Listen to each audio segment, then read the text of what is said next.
दोस्तों, क्या आप जानते हैं कि आपकी जिंदगी बदलने के लिए सिर्फ 12 छोटे लक्षण काफी हैं? अगर ये 12 लक्षण आपके अंदर पहले से हैं, तो यकीन मानिए आप बेहद बुद्धिमान हैं और कोई आपको बेवकूफ नहीं बना सकता। लेकिन अगर ये लक्षण आपके पास नहीं है, तो चिंता मत कीजिए।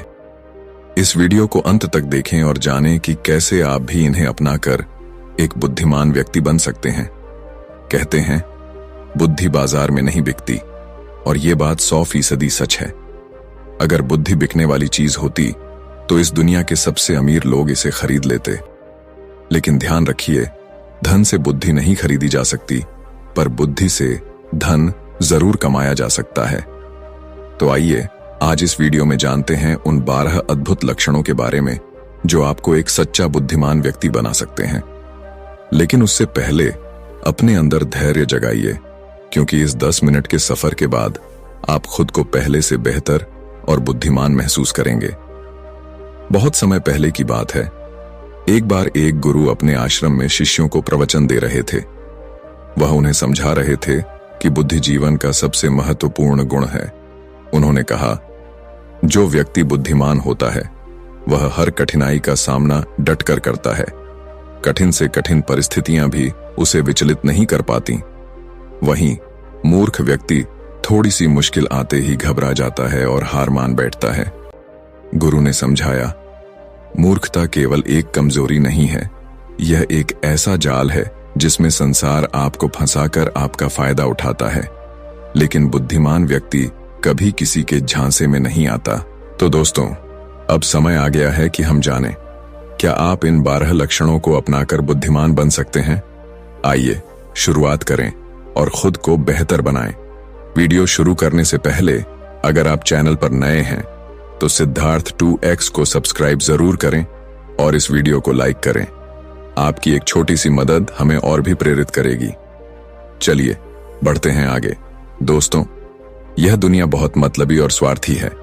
जो लोग बुद्धिमान नहीं होते उनका लोग आसानी से फायदा उठा लेते हैं। इसीलिए हर किसी को बुद्धिमान बनने की कोशिश करनी चाहिए।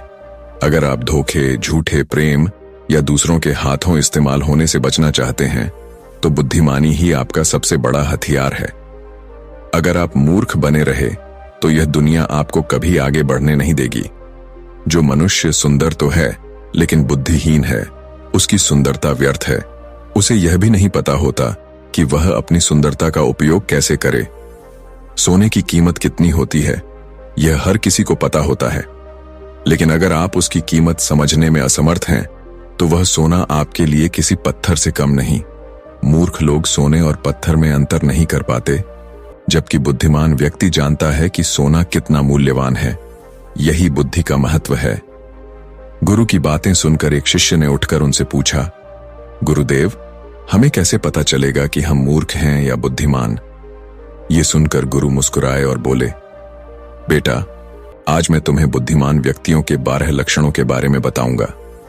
अगर ये लक्षण तुम्हारे भीतर हैं तो तुम बुद्धिमान हो, और अगर ये नहीं है तो इन्हें अपनाकर तुम बुद्धिमान बन सकते हो। इसके बाद गुरु ने पहले लक्षण के बारे में बताया, बुद्धिमान व्यक्ति हमेशा कुछ नया सीखते रहते हैं। कोई भी व्यक्ति अपनी मां के गर्भ से सब कुछ सीख कर नहीं आता। उसे इस संसार में जन्म लेने के बाद ही ज्ञान अर्जित करना पड़ता है। दोस्तों, जो व्यक्ति अपने जीवन में लगातार सीखता रहता है वह कभी हारता नहीं, क्योंकि जीवन में सीखी गई कोई भी चीज व्यर्थ नहीं जाती। हर सीख का अपना एक अलग महत्व होता है। इसीलिए जब भी हमें कुछ नया सीखने का मौका मिले, उसे अपनाएं। यह जरूरी नहीं कि नई बातें हम सिर्फ स्कूल, कॉलेज या गुरुकुल से ही सीखें। जीवन का हर पल, हर व्यक्ति और हर अनुभव हमें कुछ सिखा सकता है। आपको यह जानकर आश्चर्य होगा कि हम एक भिखारी से भी बहुत कुछ सीख सकते हैं। जैसे वह अपने धैर्य और परिस्थिति के अनुरूप जीने का तरीका अपनाता है, इसी तरह सफल लोगों से उनकी कामयाबी का रहस्य सीख सकते हैं। कैसे उन्होंने अपने लक्ष्य को पाने के लिए मेहनत की और किन तरीकों का इस्तेमाल किया। वहीं असफल लोगों से भी सीखना उतना ही जरूरी है।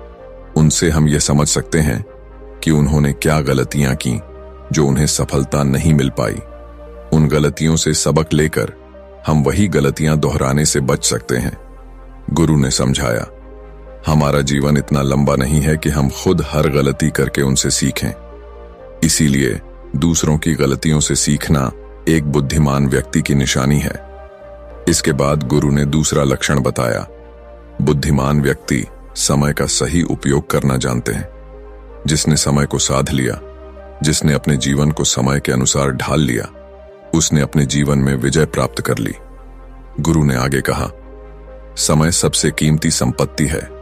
जो इसे बर्बाद करता है वह अपने जीवन के साथ अन्याय करता है।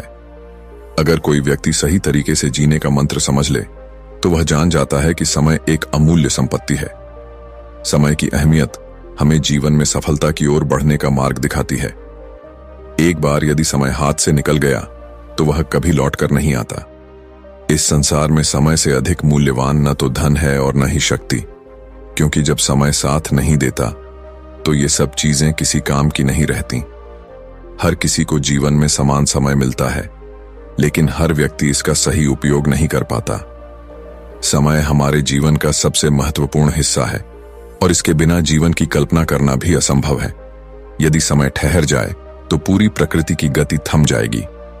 बुद्धिमान लोग अलग अलग काम नहीं करते, बल्कि वे वही काम अलग तरीके से करते हैं। वे अपने समय के हर क्षण का उपयोग महत्वपूर्ण कार्यों में करते हैं।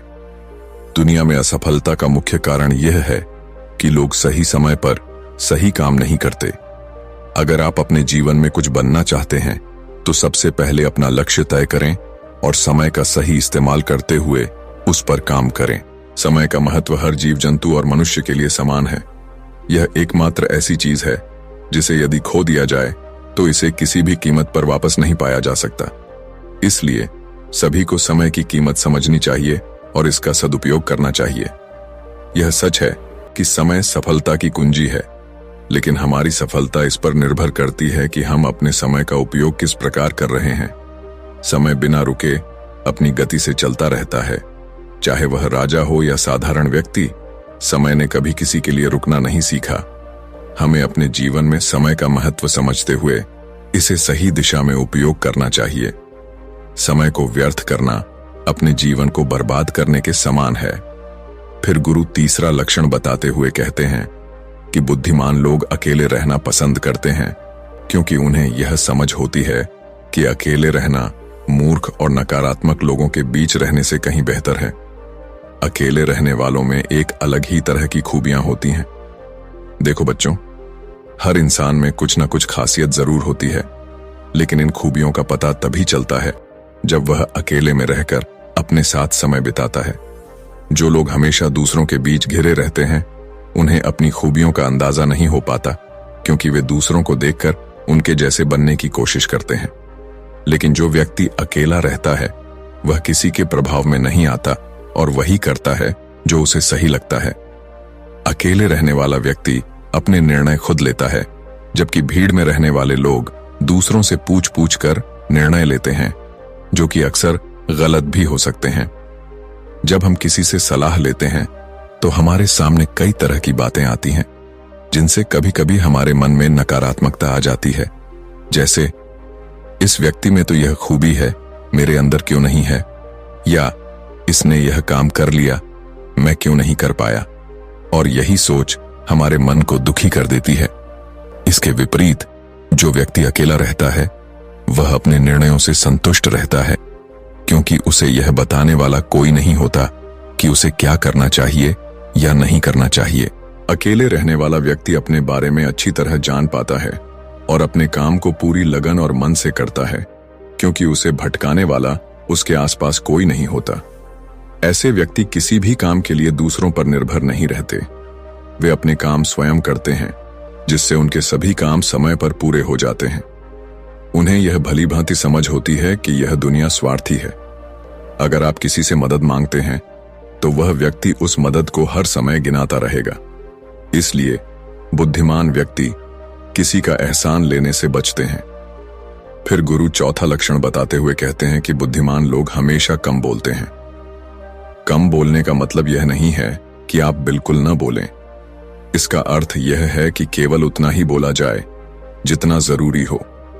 बुद्धिमान व्यक्ति अधिक सुनते हैं और कम बोलते हैं। वे हमेशा अपनी बातों को सोच समझकर और संतुलित तरीके से रखते हैं।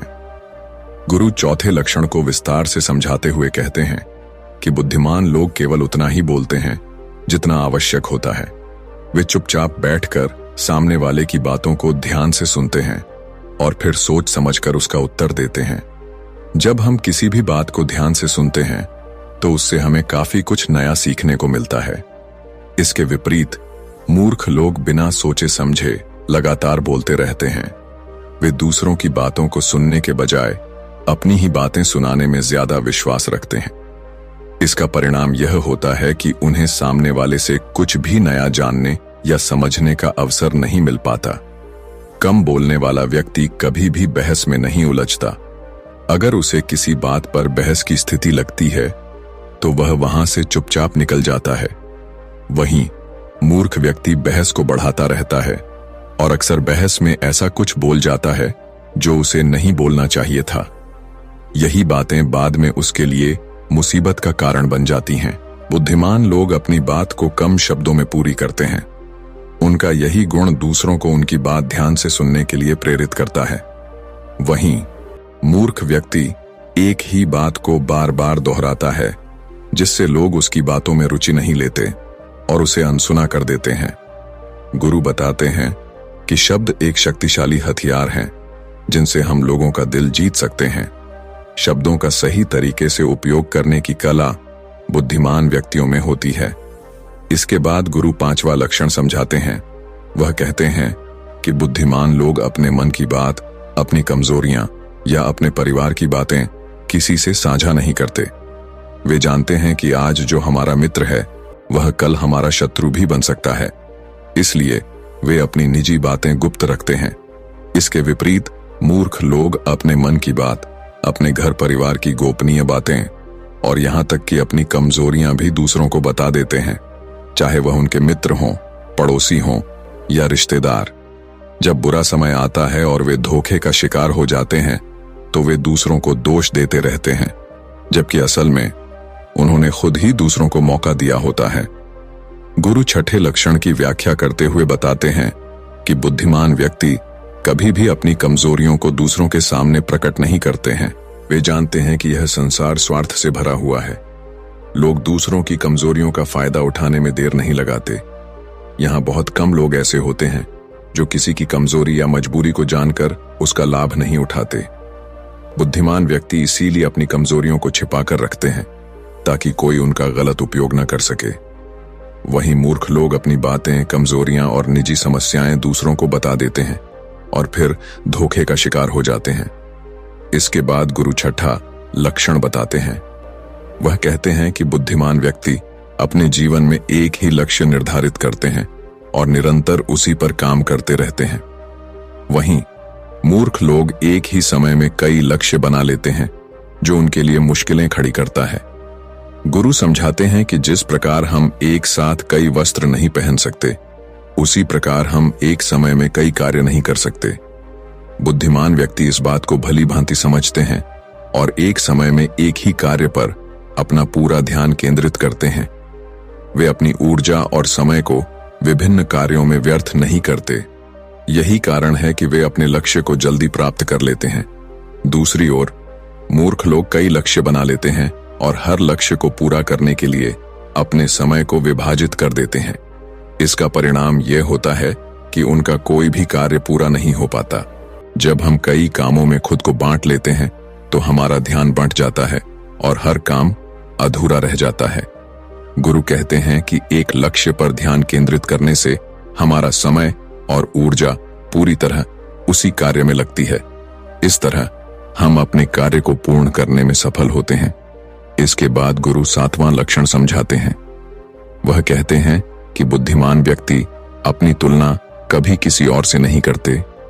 जो लोग अपनी तुलना दूसरों से करते हैं वे हमेशा दुखी रहते हैं।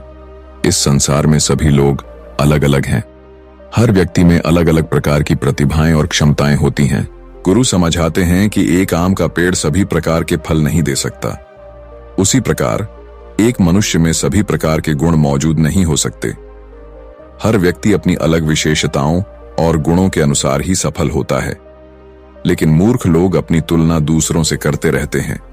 वे सोचते हैं, उसके पास इतना बड़ा घर है, मेरे पास क्यों नहीं है, या वह इतना सफल क्यों है और मैं क्यों नहीं। ऐसी सोच के कारण वे हमेशा दुखी रहते हैं। गुरु 7वें लक्षण की व्याख्या करते हुए कहते हैं कि जो लोग अपनी तुलना दूसरों से करते रहते हैं वे हमेशा दुख और निराशा का सामना करते हैं। वह सोचते हैं, उसने यह कर लिया, मैं क्यों नहीं कर पा रहा।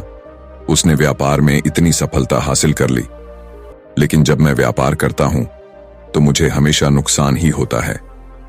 ऐसी नकारात्मक सोच न केवल व्यक्ति की ऊर्जा खत्म कर देती है, बल्कि उसकी सफलता की संभावनाओं को भी समाप्त कर देती है। अपनी तुलना दूसरों से करने वाला व्यक्ति अपने भीतर की प्रतिभाओं को कभी नहीं पहचान पाता। वह यह नहीं समझ पाता कि हर व्यक्ति में अलग अलग गुण और क्षमताएं होती हैं। वहीं बुद्धिमान व्यक्ति अपनी तुलना किसी से नहीं करता। वह दूसरों की सफलता देखकर दुखी नहीं होता, बल्कि उनसे प्रेरणा लेकर अपनी क्षमताओं को पहचानता है और अपनी मेहनत से सफल बनता है। इसके बाद गुरु 8वें लक्षण की व्याख्या करते हैं। वह बताते हैं कि बुद्धिमान व्यक्ति कभी भी दूसरों पर निर्भर नहीं रहते। वह अपने हर काम को स्वयं पूरा करते हैं और किसी दूसरे से उम्मीद नहीं रखते। उनके इस स्वभाव के कारण उनका हर काम समय पर पूरा होता है और वे तनाव मुक्त रहते हैं। दूसरी ओर मूर्ख व्यक्ति अपने कामों को दूसरों के भरोसे छोड़ देते हैं। वे यह सोचते हैं कि यह काम मेरा मित्र, पड़ोसी या कोई रिश्तेदार पूरा कर देगा। जब वह व्यक्ति उनका काम समय पर पूरा नहीं करता तो यह उनके लिए चिंता और असफलता का कारण बन जाता है। गुरु समझाते हैं कि इस संसार में हर व्यक्ति अपने कामों में व्यस्त रहता है। यदि आप दूसरों पर निर्भर रहेंगे तो आपके काम अधूरे रह जाएंगे, लेकिन यदि आप खुद पर विश्वास रखेंगे तो हर काम समय पर पूरा होगा। बुद्धिमान लोग कभी किसी का एहसान नहीं लेते और न ही दूसरों से उम्मीद रखते हैं। उनकी सफलता का सबसे बड़ा कारण यही है कि वे अपने हर काम को खुद ही पूरा करते हैं। इसके बाद गुरु 9वें लक्षण पर प्रकाश डालते हैं। वह कहते हैं कि बुद्धिमान व्यक्ति हमेशा तनाव, क्रोध और चिंता से दूर रहते हैं। क्रोध मनुष्य का सबसे बड़ा शत्रु है। क्रोध में लिया गया हर निर्णय गलत होता है और उसके परिणाम स्वरूप मनुष्य को पछताना पड़ता है। गुरु समझाते हैं कि क्रोध के समय मनुष्य अपनी समझदारी खो देता है और ऐसा काम कर बैठता है जो उसके लिए जीवन भर पछतावे का कारण बन जाता है। इसीलिए बुद्धिमान व्यक्ति हमेशा अपने क्रोध पर नियंत्रण रखते हैं। वे छोटी छोटी बातों पर क्रोधित नहीं होते और न ही अपने क्रोध को अपने कार्यों और संबंधों पर हावी होने देते हैं। इसके साथ ही बुद्धिमान व्यक्ति अतीत की परेशानियों या भविष्य की चिंताओं में समय बर्बाद नहीं करते। वे वर्तमान में जीते हैं और अपने कर्म पर ध्यान केंद्रित करते हैं। वे मानते हैं कि बिना वजह की चिंता और तनाव से केवल समय और ऊर्जा की बर्बादी होती है। गुरु समझाते हैं कि बुद्धिमान व्यक्ति वर्तमान में रहकर अपने जीवन का आनंद लेते हैं और हर परिस्थिति में शांत और संतुलित रहते हैं। यही गुण उन्हें जीवन में सफल और सुखी बनाता है। गुरु 10वें लक्षण पर प्रकाश डालते हुए कहते हैं कि चिंता करने से किसी समस्या का समाधान नहीं होता। जो होना था वह हो चुका है और जो होना है वह होकर ही रहेगा। इस संसार का नियम है कि हर समस्या का समाधान केवल सही सोच और प्रयास से ही संभव है। जो मनुष्य छोटी छोटी बातों पर चिंता करता है और तनाव में आ जाता है, उसका जीवन कठिन और परेशानियों से भरा रहता है। मूर्ख लोग हमेशा अतीत की गलतियों और भविष्य की अनिश्चितताओं के बारे में सोचते रहते हैं। इसके कारण वे अपने वर्तमान को नजरअंदाज कर देते हैं। धीरे धीरे यह चिंता उनके जीवन को नष्ट कर देती है और उनकी खुशियों को खत्म कर देती है। गुरु समझाते हैं कि बुद्धिमान व्यक्ति इन चीजों से परे रहकर वर्तमान में जीता है और अपने कर्म पर ध्यान देता है। इसके बाद गुरु 11वें लक्षण की व्याख्या करते हुए कहते हैं कि बुद्धिमान व्यक्ति कभी भी किसी पर आंख मूंद कर विश्वास नहीं करते। वे हर बात को अपनी बुद्धि के बल पर जांचते परखते हैं। सत्य की तह तक पहुंचकर ही वे किसी पर भरोसा करते हैं। चाहे सामने वाला कितना भी मीठा बोलने की कोशिश करे या धोखा देने के लिए चालें चले, बुद्धिमान व्यक्ति तब तक उसकी बातों पर विश्वास नहीं करता जब तक कि वह अपनी बुद्धि और तर्क से सत्य को नहीं परख लेता। वह कथनी और करनी में समानता की तलाश करता है। बुद्धिमान लोग केवल तथ्यों और सबूतों पर विश्वास करते हैं। वे अपनी आंखों से देखी और कानों से सुनी हुई बातों पर ही यकीन करते हैं। यही कारण है कि उन्हें कोई भी आसानी से धोखा नहीं दे सकता। दूसरी ओर मूर्ख व्यक्ति बिना सोचे समझे दूसरों की बातों पर भरोसा कर लेते हैं। इस आदत के कारण कोई भी उन्हें मूर्ख बना देता है, उनका फायदा उठा लेता है या उन्हें गलत काम करने के लिए उकसा देता है। गुरु समझाते हैं कि यही मूर्खता का लक्षण है जिससे बचने की आवश्यकता है। इसके बाद गुरु 12वें लक्षण की व्याख्या करते हुए कहते हैं कि बुद्धिमान व्यक्ति आलस्य और टाल मटोल को अपने जीवन का सबसे बड़ा शत्रु मानते हैं। वे जानते हैं कि आलस्य सफलता का सबसे बड़ा बाधक है, इसलिए वे इस आदत से हमेशा दूर रहते हैं और अपने काम को समय पर पूरा करते हैं। गुरु बताते हैं कि काम को टालने की आदत एक मानसिक बीमारी की तरह है जो व्यक्ति की प्रगति को रोक देती है। मूर्ख लोग हमेशा अपने काम को कल पर टालते रहते हैं, लेकिन उनका कल कभी नहीं आता। इस आदत के कारण उनकी आधी जिंदगी बर्बाद हो जाती है और जब तक उन्हें अपनी गलती का एहसास होता है तब तक बहुत देर हो चुकी होती है। गुरु 13वें लक्षण की चर्चा करते हुए कहते हैं कि बुद्धिमान व्यक्ति असफलता से घबराते नहीं। वे अपनी असफलता को अपना सबसे बड़ा हथियार बनाते हैं। वे अपनी गलतियों से सीखते हैं और फिर दोगुनी मेहनत के साथ अपने कार्य में लग जाते हैं। वहीं मूर्ख व्यक्ति असफलता से डरकर प्रयास करना छोड़ देते हैं और अपने जीवन को निराशा में बर्बाद कर देते हैं। गुरु समझाते हैं कि असफलता केवल सीखने का एक अवसर है और इसे सकारात्मक रूप से स्वीकार करना चाहिए। गुरु के ये उपदेश स्पष्ट करते हैं कि जीवन को सफल बनाने के लिए बुद्धिमानी, मेहनत और धैर्य की आवश्यकता है। मूर्खता, आलस्य और चिंता से बचकर ही जीवन में सच्ची प्रगति हो सकती है। गुरु बताते हैं कि बुद्धिमान व्यक्ति कभी भी अतीत में मिली हुई सफलताओं के सहारे नहीं जीते और न ही उनका लगातार गुणगान करते हैं। उन्हें यह पूरी तरह से समझ में आता है कि बीता हुआ कल और भविष्य में वे वही प्राप्त करेंगे जिसके लिए वे आज मेहनत करेंगे। असफलताएं भले ही उन्हें थोड़ी देर के लिए दुखी कर दें, लेकिन उन्हें कभी भी विचलित नहीं कर सकती। बुद्धिमान व्यक्ति यह समझते हैं कि सफलता केवल एक उपलब्धि नहीं होती, बल्कि सफलता से पहले मिलने वाली सीख होती है जो उन्हें अपनी गलतियों और कमियों के बारे में बताती है। यही सीख उन्हें बेहतर बनाने का अवसर देती है। बुद्धिमान लोग असफलताओं को एक अनुभव के रूप में स्वीकार करते हैं और उसी से सीखकर वे भविष्य में और भी बेहतर तरीके से तैयार होते हैं। मूर्ख लोग इसके विपरीत अपनी असफलताओं से घबराकर हार मान लेते हैं और उसी पल में काम को छोड़ देते हैं, जिससे वे कभी सफलता तक नहीं पहुंच पाते। यही कारण है कि असफलता एक सिखाने का अवसर है जो बुद्धिमान व्यक्ति समझते हैं और उसका सदुपयोग करते हैं। अब गुरु हमें एक और कहानी सुनाते हैं। एक समय की बात है, एक राजा ने अपने मंत्री से पूछा, मंत्री जी, आपको क्या लगता है, क्या मैं इस नगर का सबसे बुद्धिमान व्यक्ति हूं? मंत्री, जो कि राजा के प्रति निष्ठावान था, थोड़ा चकराया और उत्तर दिया, राजा साहब, आप नगर के राजा हैं, लेकिन इसका मतलब यह नहीं कि आप सबसे बुद्धिमान व्यक्ति हैं। राजा ने यह सुनकर थोड़ी असहमति जताई, लेकिन उसने गुस्सा नहीं किया। राजा को यह अच्छी तरह से पता था कि बुद्धिमान व्यक्ति कभी गुस्से में नहीं आता। उसने फिर मंत्री से पूछा, तो फिर मंत्री जी, आप मुझे बताइए कि बुद्धिमान आदमी कौन होता है? मंत्री ने उत्तर दिया, राजा साहब, मैं खुद तो बुद्धिमान नहीं हूं, लेकिन इस नगर में बहुत सारे बुद्धिमान लोग होंगे, बस हमें उन्हें ढूंढने की आवश्यकता है। राजा ने कहा, ठीक है, इसमें ढूंढने की क्या बात है, हम यहाँ के राजा हैं। आप नगर में ढिंढोरा पिटवा दीजिए कि जो बुद्धिमान व्यक्ति हो वह हमारे राज्य में आ जाए, उसे राजा साहब बुला रहे हैं। मंत्री ने उत्तर दिया, राजा साहब, बुद्धिमान व्यक्ति कभी भी अपने आप को बुद्धिमान नहीं कहता। अगर हम ढिंढोरा पिटवाएंगे तो हमारे महल में मूर्खों का आना निश्चित है, क्योंकि मूर्ख लोग ही खुद को बुद्धिमान कहने की कोशिश करते हैं। वे अपने आप को साबित करने के लिए अनाप शनाप बातें करेंगे, इसलिए हमें कोई और रास्ता ढूंढना होगा। रात भर सोचने के बाद मंत्री के मन में एक विचार आया। गुरु बताते हैं कि मंत्री जी ने बहुत सोचने के बाद राजा से कहा, राजा साहब, मेरे पास एक बहुत ही अच्छे उपाय है।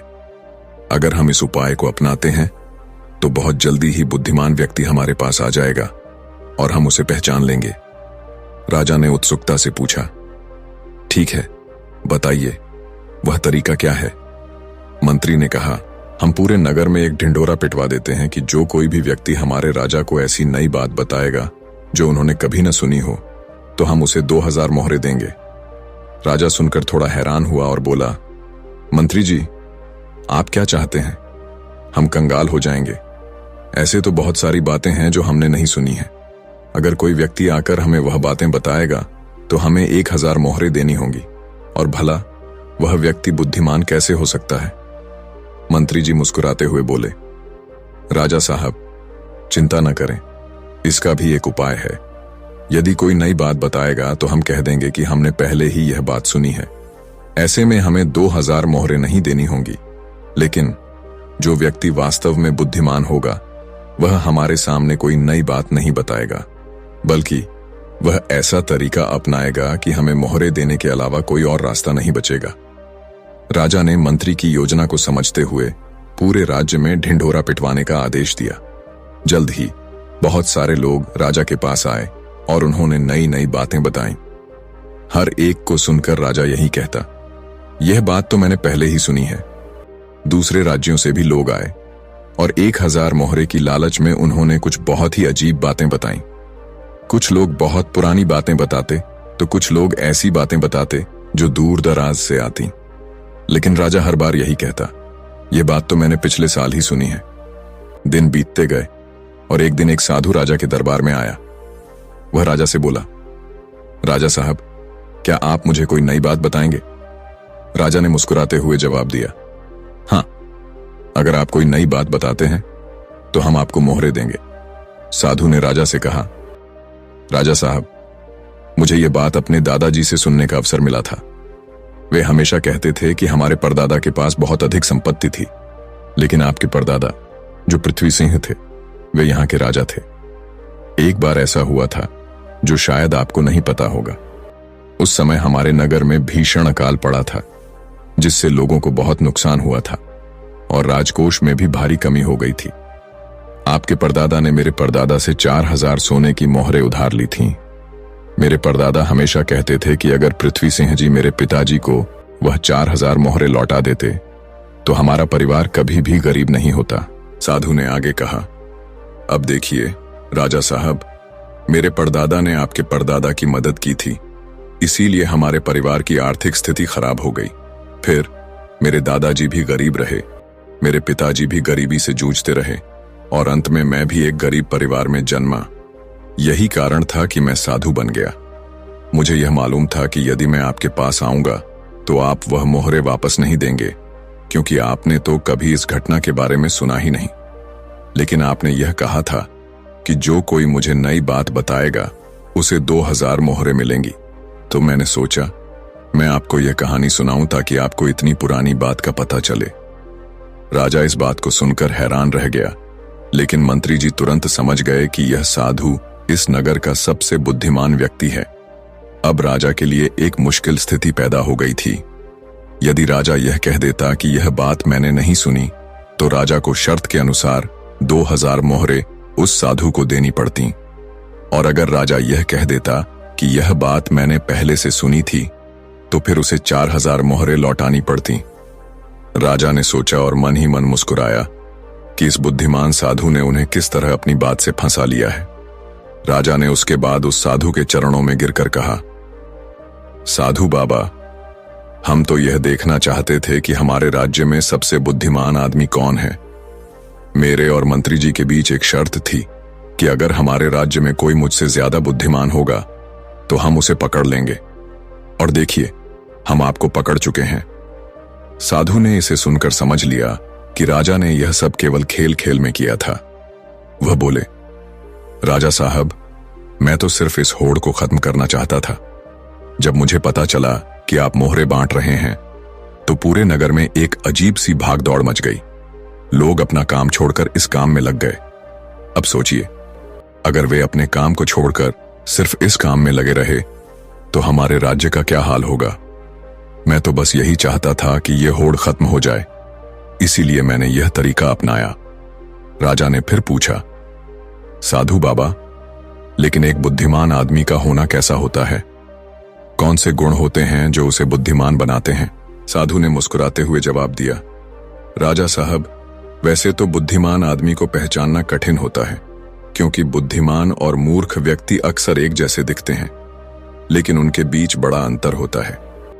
आज मैं आपको कुछ गुण बताता हूं जिससे आप यह पहचान सकते हैं कि कौन बुद्धिमान है, और अगर आप में ये गुण हैं तो आप भी बुद्धिमान हैं। यदि नहीं है तो इन्हें पहचान कर आप बुद्धिमान बन सकते हैं। साधु बाबा ने अपनी बात जारी रखते हुए कहा, बुद्धिमान आदमी का पहला गुण है कि वह हर काम को समय के अनुसार करता है।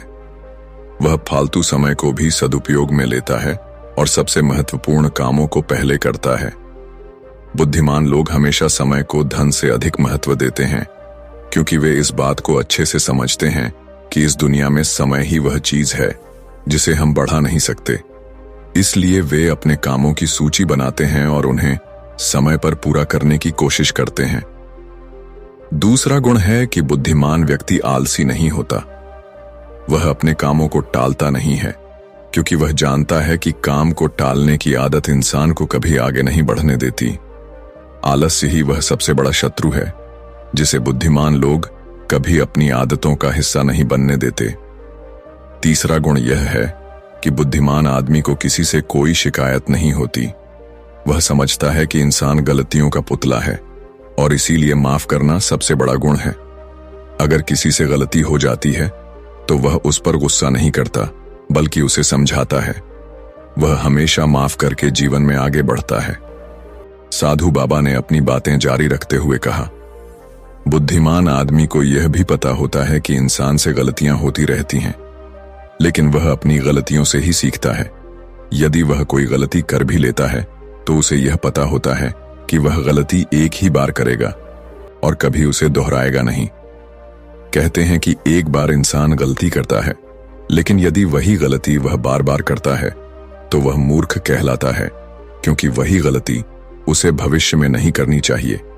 बुद्धिमान व्यक्ति अपनी गलतियों से सीखता है और उन्हें फिर से नहीं दोहराता।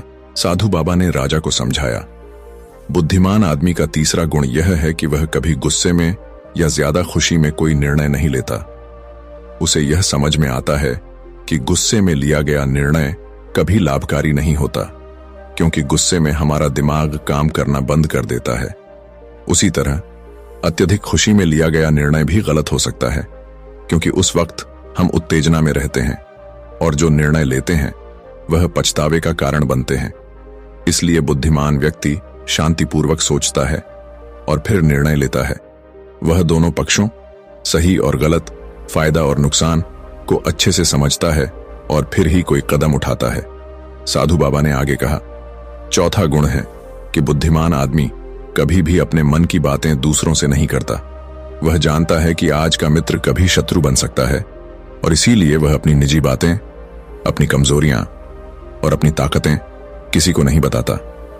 हालांकि अधिकांश लोग अपनी निजी बातें और घर की बातें दूसरों से शेयर कर देते हैं, और फिर उन्हीं बातों की वजह से उन्हें धोखा और नुकसान उठाना पड़ता है। यह केवल इसलिए होता है क्योंकि वह अपनी भावनाओं और निजी जानकारी को किसी के साथ साझा कर बैठते हैं। लेकिन बुद्धिमान आदमी ऐसा नहीं करता, क्योंकि उसे यह समझ आता है कि घर के भेद या व्यक्तिगत बातें दूसरों से शेयर करने से केवल हमें ही नुकसान होगा। साधु बाबा ने मुस्कुराते हुए कहा, इसलिए बुद्धिमान आदमी अपनी बातों को छुपाकर रखता है और केवल वही बातें साझा करता है जो सार्वजनिक रूप से जरूरी हैं।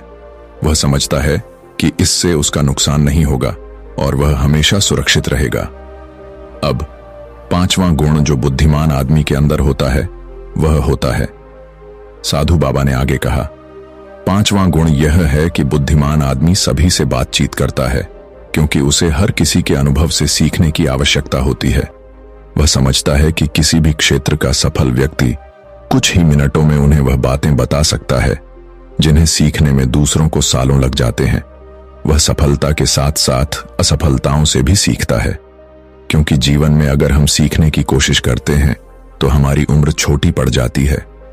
जैसे चाणक्य ने भी कहा है, हमें दूसरे लोगों से सीखना चाहिए, उनकी सफलताओं से और उनकी असफलताओं से भी। यही बुद्धिमान आदमी का तरीका होता है, वह हमेशा कुछ नया सीखता रहता है। साधु बाबा ने आगे कहा, छठा गुण यह है कि जब बुद्धिमान आदमी कोई कार्य शुरू करता है तो वह तब तक किसी को नहीं बताता जब तक कार्य पूरा नहीं हो जाता। लेकिन जो बुद्धिहीन लोग होते हैं वह कार्य शुरू करने से पहले ही ढंडोरा पीटने लगते हैं। उन्हें लगता है कि इससे उनकी वाहवाही होगी, और यही उनकी सबसे बड़ी कमी होती है। यदि हम किसी कार्य को शुरू करने से पहले ही उसकी घोषणाएं करने लगते हैं तो बाद में अगर वह कार्य सफल नहीं होता तो हम समाज में असफल माने जाते हैं।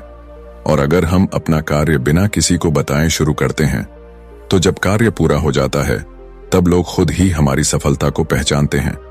वे कहते हैं, देखो यह आदमी कितना शांत है, बिना किसी अहंकार के इतनी बड़ी सफलता हासिल करने के बाद भी उसने कभी किसी से कुछ नहीं कहा।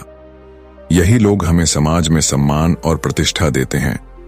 साधु बाबा ने मुस्कुराते हुए कहा, सातवां गुण यह है कि बुद्धिमान आदमी कभी अपने आप को बुद्धिमान नहीं मानता। वह हमेशा शिष्य बनकर रहता है और गुरु बनने का अभिमान नहीं करता। क्योंकि जब आदमी खुद को गुरु मान लेता है तो वह अपनी सीखने की प्रक्रिया को रोक देता है।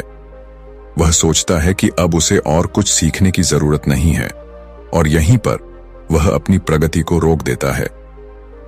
एक बुद्धिमान आदमी हमेशा शिष्य के रूप में रहता है, क्योंकि उसे यह एहसास होता है कि जीवन में हमेशा कुछ नया सीखने की संभावना होती है। साधु बाबा ने राजा से कहा, यदि कोई व्यक्ति खुद को बुद्धिमान मानने लगे तो उसकी सीखने की क्षमता समाप्त हो जाती है। वह दूसरों को सिखाने में तो माहिर हो सकता है, लेकिन खुद कभी कुछ नया नहीं सीख पाता। लेकिन बुद्धिमान व्यक्ति कभी भी खुद को सीखने से रोकता नहीं है। वह जीवन भर कुछ न कुछ नया सीखता रहता है, क्योंकि उसे यह एहसास होता है कि दुनिया में किसी भी चीज को सीखने के लिए हमें हमेशा छोटे बने रहना चाहिए। अहंकार से भरकर, खुद को बड़ा मानकर हम कुछ भी सीखने में सक्षम नहीं होते। साधु महात्मा ने मुस्कुराते हुए कहा, राजा साहब, आपने एक बहुत अच्छा तरीका अपनाया है बुद्धिमान व्यक्ति को पहचानने का। अगर आप सीधे लोगों को यह बता देते कि हमारे राज्य में बुद्धिमान व्यक्ति आकर हमें सिखाए तो बहुत सारे मूर्ख लोग आ जाते, क्योंकि बुद्धिमान व्यक्ति कभी खुद को बुद्धिमान नहीं मानता और न ही वह दूसरों से यह कहता है। यही उसकी सबसे बड़ी विशेषता होती है। आठवां गुण जो बुद्धिमान व्यक्ति में होता है वह यह है कि वह अपने हर काम को ध्यान के रूप में करता है।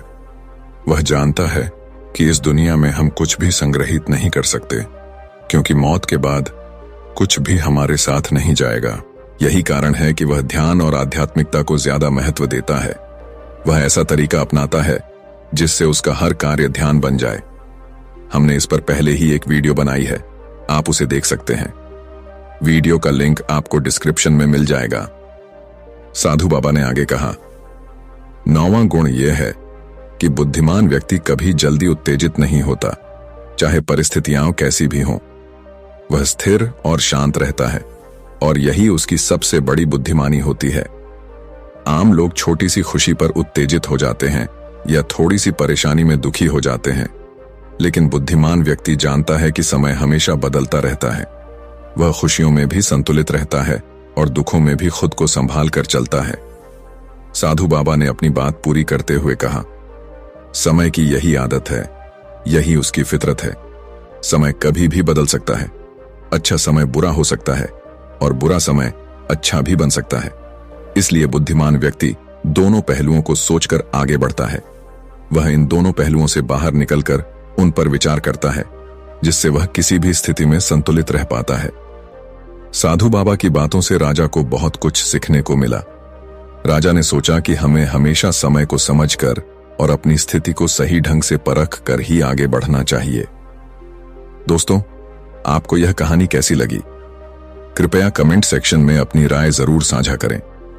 अगर आपको यह कहानी पसंद आई हो तो इस चैनल को सब्सक्राइब जरूर करें और हमें यह भी बताएं कि आप किस विषय पर अगली कहानी सुनना चाहेंगे। तो मिलते हैं अगले एपिसोड में। तब तक के लिए अपना ध्यान रखें और अगर कहानी पसंद आई हो तो कमेंट में नमो बुद्धाय जरूर लिखें। और हाँ, आप भी अनपढ़ नहीं हैं, पढ़े लिखे हैं, तो वीडियो को लाइक करके इस तरह के कंटेंट को सपोर्ट करें। धन्यवाद। आज हम आपको एक ऐसी कहानी सुनाने जा रहे हैं जो न सिर्फ आपके जीवन को बदल सकती है बल्कि आपको सच्ची सफलता की राह भी दिखा सकती है। यह कहानी उस व्यक्ति की है जिसने अपनी मेहनत और 4 महत्वपूर्ण सिद्धांतों के जरिए न सिर्फ अपने जीवन को समृद्ध किया बल्कि बिजनेस की दुनिया में एक मिसाल कायम की। क्या आप भी चाहते हैं कि आप भी उसी रास्ते पर चलें और तेज बुद्धिमान दिमाग के मालिक बने? अगर हां, तो इस कहानी को ध्यान से सुनिए क्योंकि यह आपके जीवन को पूरी तरह से बदलने की शक्ति रखती है। बहुत समय पहले की बात है, एक छोटे से नगर में एक बहुत ही धनी सेठ रहा करता था।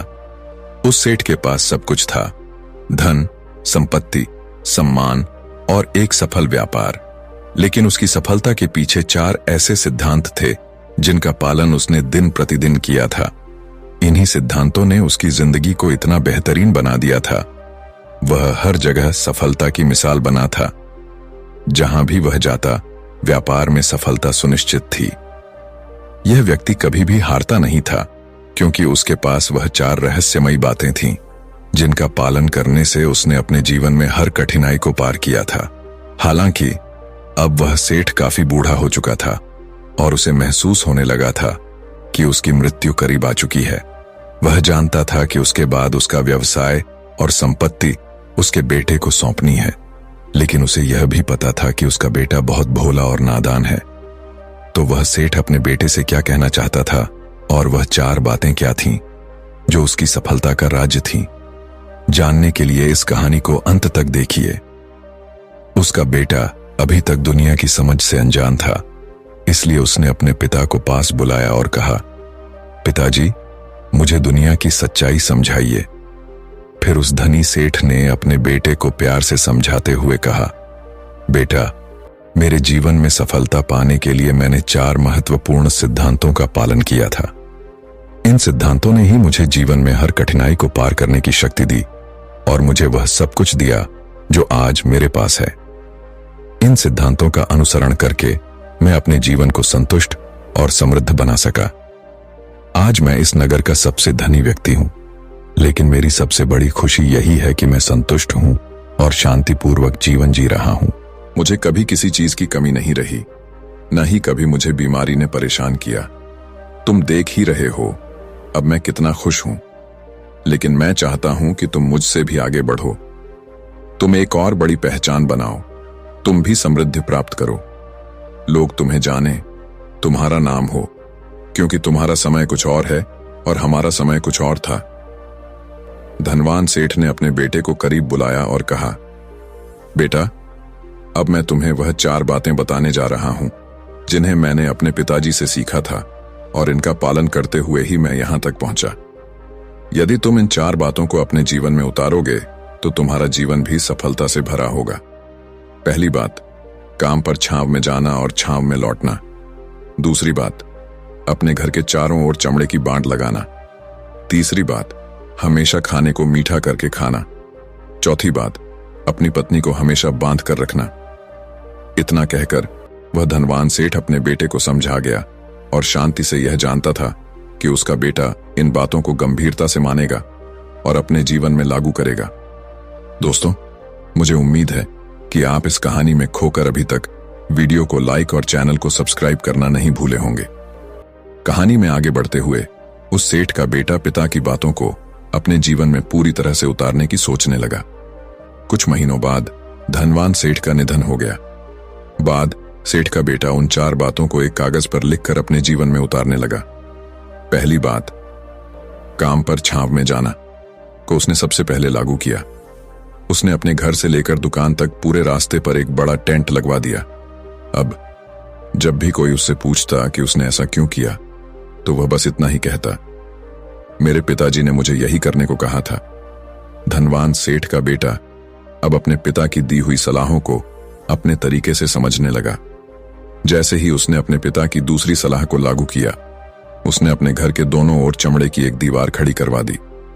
इसे देखकर आसपास के लोग काफी गुस्से में आ गए और कई लोगों ने तो यह तक कह दिया, तुमने यह चमड़े की दीवार क्यों लगवाई? इससे बदबू आती है और हमें परेशानी होती है, इसे तुरंत हटा दो।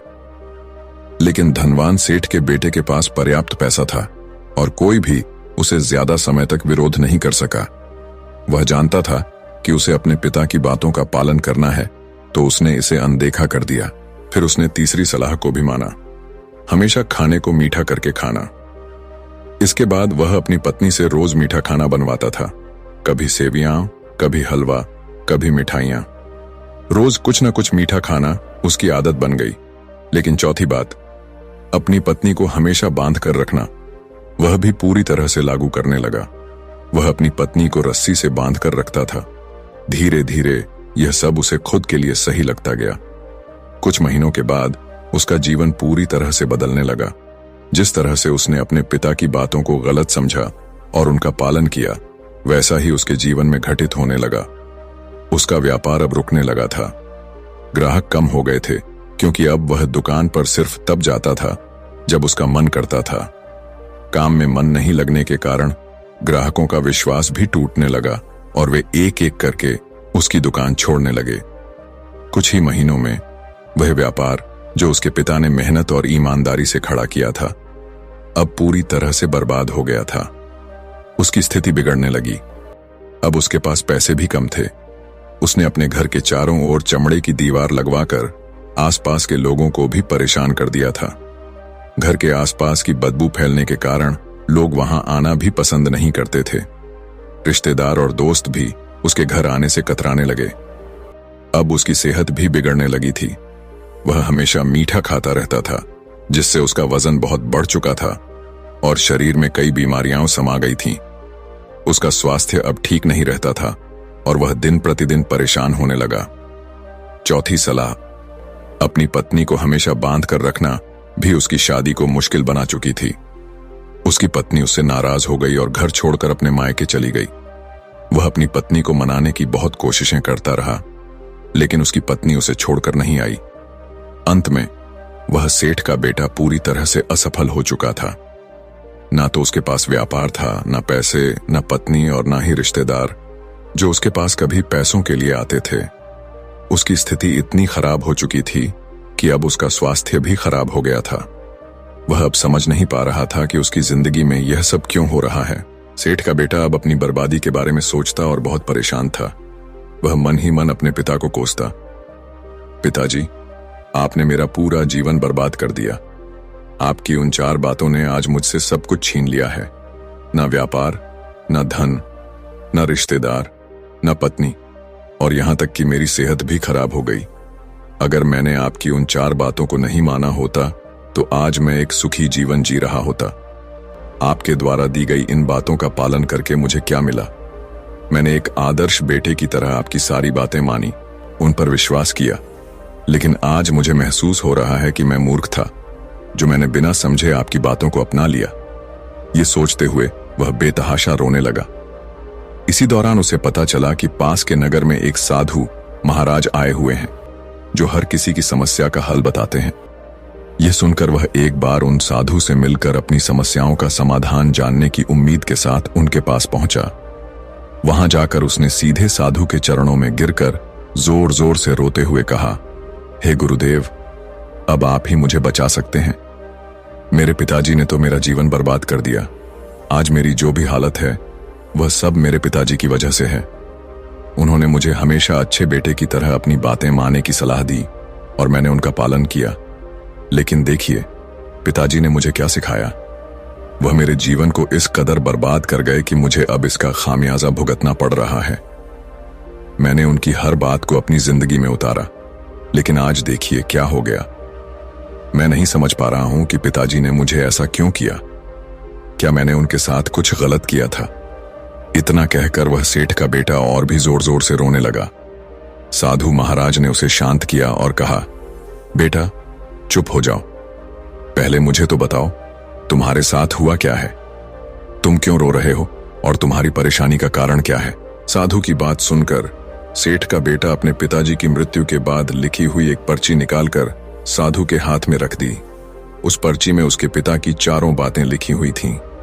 साधु महाराज ने पर्ची पढ़ी और फिर जोर जोर से हंसने लगे।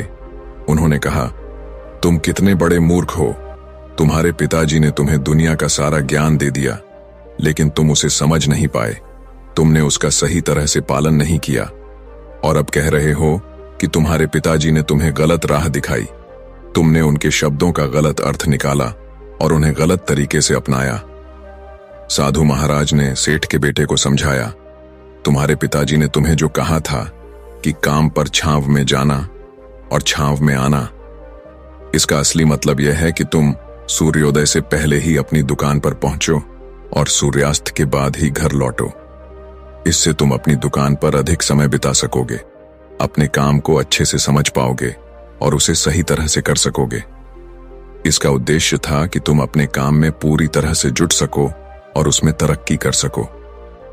लेकिन तुमने इसका गलत मतलब निकाला। तुमने तो घर से दुकान तक एक ऐसा तंबू लगवा लिया जिससे तुम छांव में आ सको और छांव में जा सको। क्या तुम्हें अब नहीं समझ में आता कि तुम्हारे पिताजी ने जो कहा वह असल में क्या था? यह सुनकर सेठ का बेटा जोर जोर से रोने लगा और बोला, हे गुरुवर, यह सब मेरी गलती थी। मैंने अपने पिता की बातों का गलत मतलब निकाला और अब मैं पूरी तरह से बर्बाद हो चुका हूं। मेरे पिताजी ने मुझे इतना मूल्यवान ज्ञान दिया, लेकिन मैं उस हीरे को पत्थर समझ बैठा। वह फिर से गुरुवर से कहता है, हे गुरुवर, कृपया मुझे बताइए कि दूसरी बात का क्या अर्थ था। साधु महाराज मुस्कुराते हुए कहते हैं, तुम्हारे पिताजी ने तुम्हें जो कहा था चमड़े की बांध करवाना, इसका मतलब यह था कि तुम्हें अपने व्यापार को इस तरह से संजीदगी से करना चाहिए कि वह मजबूत बने, जैसे चमड़े की बांध को मजबूती से सीना।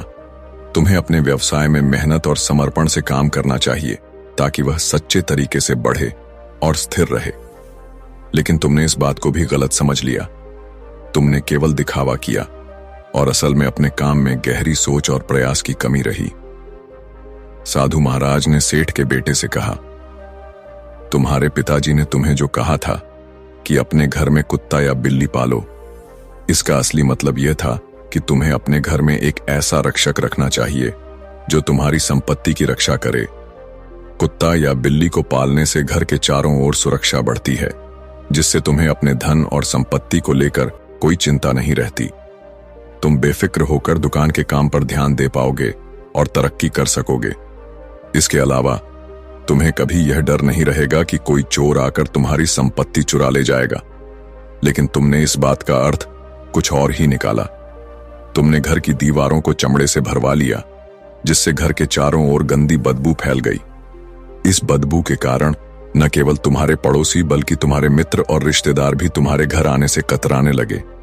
अब हालात यह हैं कि तुम्हारा घर किसी के लिए आकर्षण का केंद्र नहीं रहा।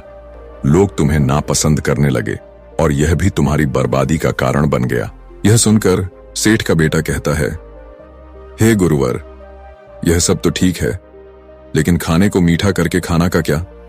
क्या मैंने इसका अर्थ भी गलत समझ लिया? मैंने तो हमेशा अपने पिता की बातों का पालन किया और रोज मीठा खाया। अब देखिए, मेरा शरीर कितना वजनदार हो गया है और मुझे कई बीमारियां घेर चुकी हैं। क्या मैं इस बात को भी गलत समझ रहा था? साधु मुस्कुराते हुए कहते हैं, हां, तुमने इस बात का भी गलत मतलब निकाला है। खाने को मीठा करके खाना का वास्तविक अर्थ यह था कि तुम्हें जब बहुत भूख लगे तभी भोजन करना चाहिए, न पहले न बाद में। अगर तुम बिना भूख के भोजन करते हो तो तुम उस भोजन की कदर नहीं कर पाओगे, चाहे वह कितना भी स्वादिष्ट क्यों ना हो। जब किसी को जोर से भूख लगती है तो सूखी रोटी भी उसे अमृत के समान लगती है। वह रोटी उसे प्रेम पूर्वक खाता है, उसका सम्मान करता है और वह उसे मीठा लगता है। लेकिन जब कोई व्यक्ति बिना भूख के खाना खाता है तो वह उसी भोजन को न केवल नापसंद करता है बल्कि वह उसके स्वास्थ्य के लिए हानिकारक भी हो सकता है। साधु महाराज ने आगे कहा, इसीलिए तुम्हारे पिताजी ने यह कहा था कि खाने को मीठा करके खाना, ताकि तुम अपने भोजन की कदर कर सको और तुम्हारा स्वास्थ्य भी अच्छा रहे। जब तुम भूख के समय भोजन करते हो तो वह तुम्हारे शरीर को बल और ऊर्जा देता है और यही तुम्हारे पिताजी का उद्देश्य था। साधु महाराज ने सेठ के बेटे से कहा, तुमने अपने पिता की बातों का एक और गलत मतलब निकाला था। तुम हर रोज मीठा खाने लगे, जिससे तुम्हारा वजन बढ़ने लगा और तुम्हारे शरीर में अनेक बीमारियां घेरने लगीं। यह स्थिति तुम्हें मृत्यु के करीब ले जा रही थी। तुम्हें यह समझना होगा कि जब भी तुम्हें तीव्र भूख लगे, तभी भोजन करना तुम्हारे लिए फायदेमंद होगा। जब भूख न हो तो भोजन करना तुम्हारे शरीर के लिए नुकसानदायक हो सकता है। यही तुम्हारी तीसरी गलती थी, जिसने तुम्हारे जीवन को नष्ट कर दिया। सेठ का बेटा फिर कहता है, गुरुजी, चौथी बात जो मेरे पिता ने कही थी वह तो बहुत स्पष्ट थी। अपनी पत्नी को हमेशा बांध कर रखना, क्या इसका भी कोई और मतलब था? साधु मुस्कुराकर कहते हैं, हाँ बेटा, अपनी पत्नी को बांध कर रखना का अर्थ यह नहीं था कि तुम उसे रस्सी से बांधो और उसे अपने पास रखो। इसका मतलब था कि जब भी तुम दोनों के बीच किसी बात को लेकर मतभेद हो तो तुम अपनी पत्नी पर हाथ नहीं उठाओ। जब एक स्त्री का पति उसके साथ रिश्ते में बंधा होता है तो वह उस रिश्ते को पूरी तरह से निभाने का हर संभव प्रयास करती है, और अगर तुम उसे अपने रिश्ते में सच्चे दिल से बांधे रखोगे तो वह कभी भी तुम्हें छोड़कर नहीं जाएगी, भले ही आपके बीच कोई समस्या हो। साधु ने आगे कहा, लेकिन इसका मतलब यह भी नहीं था कि तुम अपनी पत्नी पर अत्याचार करो या उसे मानसिक रूप से प्रताड़ित करो। रिश्ते में बंधना, इसका अर्थ यह था कि तुम दोनों एक दूसरे के साथ सम्मान और प्यार से जुड़कर रखें, ताकि आपके बीच कोई मतभेद आ भी जाए तो रिश्ते में कोई दरार न आए। और यही तुम्हारी गलती थी। तुमने अपनी पत्नी को इस तरह से बांधने के बजाय उसे मानसिक रूप से दूर कर लिया। तुम्हारी इस गलती के कारण वह तुम्हें छोड़कर चली गई। तुमने अपनी पत्नी के साथ जो किया वह माफी के लायक नहीं था, लेकिन फिर भी तुम्हें उससे माफी मांगनी चाहिए, क्योंकि तुमसे गलती हुई है।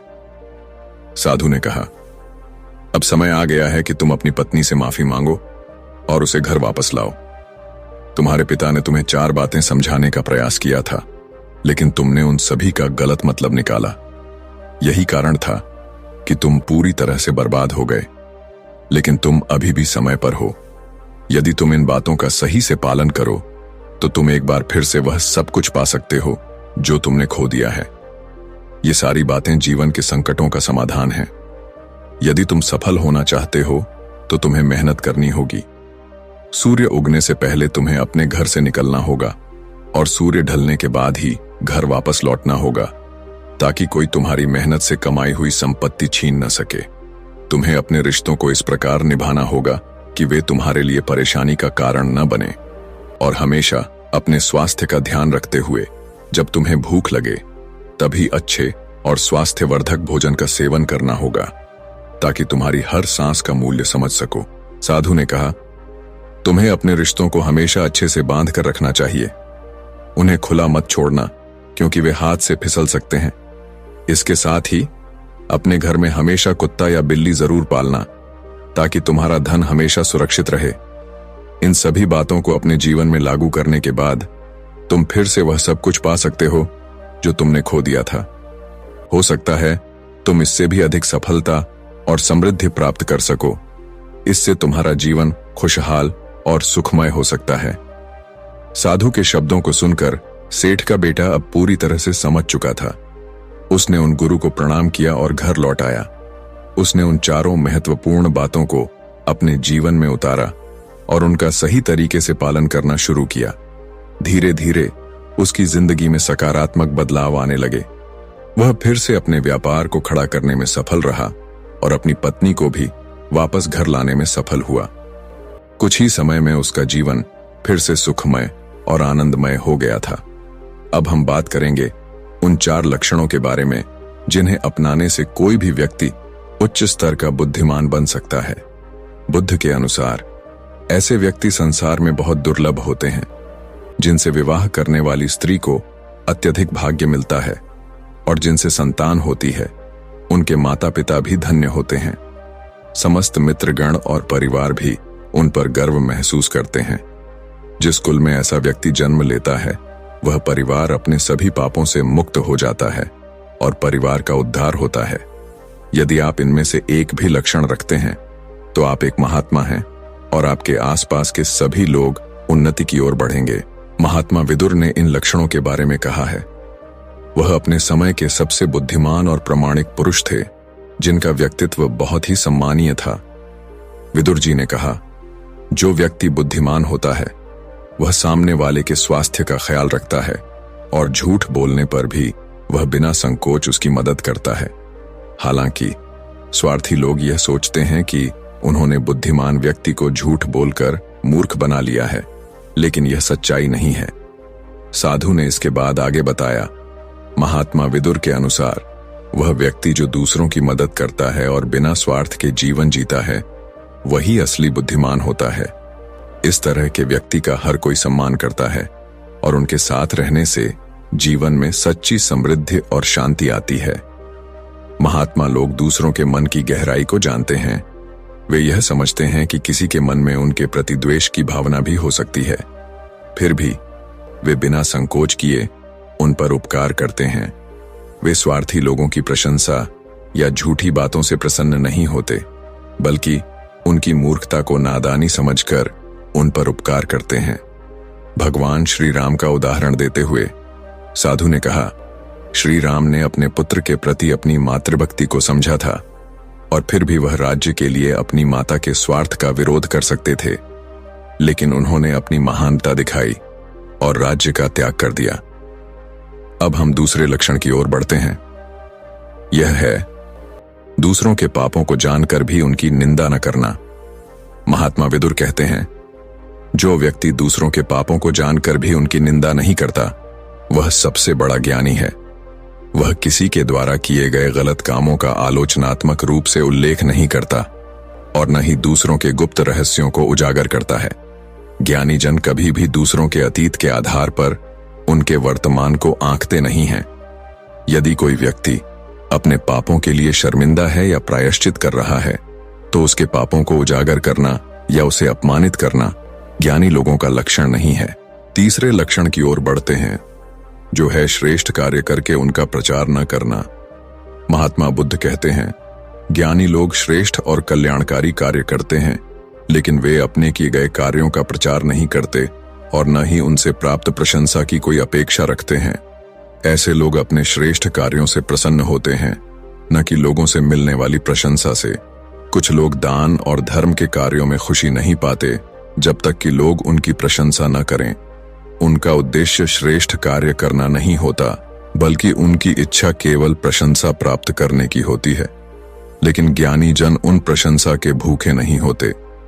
महात्मा विदुर के अनुसार जो लोग बिना किसी व्यक्तिगत लाभ की इच्छा के अच्छे कार्य करते हैं और जो दूसरों के पापों को छुपाकर उनके प्रति उपकार करते हैं, वही सच्चे महात्मा होते हैं। इन गुणों को अपनाकर कोई भी व्यक्ति अपने जीवन में वास्तविक बुद्धिमत्ता और शांति प्राप्त कर सकता है। इन तीन लक्षणों को समझकर हम अपने जीवन को सही दिशा में आगे बढ़ा सकते हैं। इन्हें अपनाने से हम न केवल अपने लिए बल्कि अपने आसपास के लोगों के लिए भी एक सकारात्मक वातावरण बना सकते हैं। महात्मा लोग हमेशा संसार के कल्याण की कामना करते हैं। उनका जीवन केवल खुद के लिए नहीं, बल्कि सभी के भले के लिए समर्पित होता है। अब चौथे लक्षण की बात करते हैं, जो है किसी भी वस्तु को तुच्छ न समझना। महात्मा विदुर के अनुसार महान लोग कभी किसी व्यक्ति या वस्तु को तुच्छ नहीं समझते, चाहे वह ऊंची जाति का हो या छोटी जाति का, पुत्र हो या कन्या, कोई साधारण व्यक्ति हो या कोई सम्मानित व्यक्ति। वे हमेशा सभी को समान दृष्टि से देखते हैं और उनका सम्मान करते हैं। उनके लिए सभी व्यक्ति समान होते हैं और वे सभी के कल्याण के लिए कार्य करते हैं। महात्मा विदुर कहते हैं, जो लोग किसी को हीन समझकर उसकी तिरस्कार नहीं करते, वही सच्चे ज्ञानी होते हैं। इन महान व्यक्तियों की दृष्टि में सभी बराबर होते हैं और वे सभी का सम्मान करते हैं। वे अपनी क्षमता का उपयोग केवल स्वयं के लिए नहीं करते, बल्कि वे दूसरों के भले के लिए भी कार्य करते हैं। तो दोस्तों, आपको यह वीडियो कैसी लगी? अगर आपको यह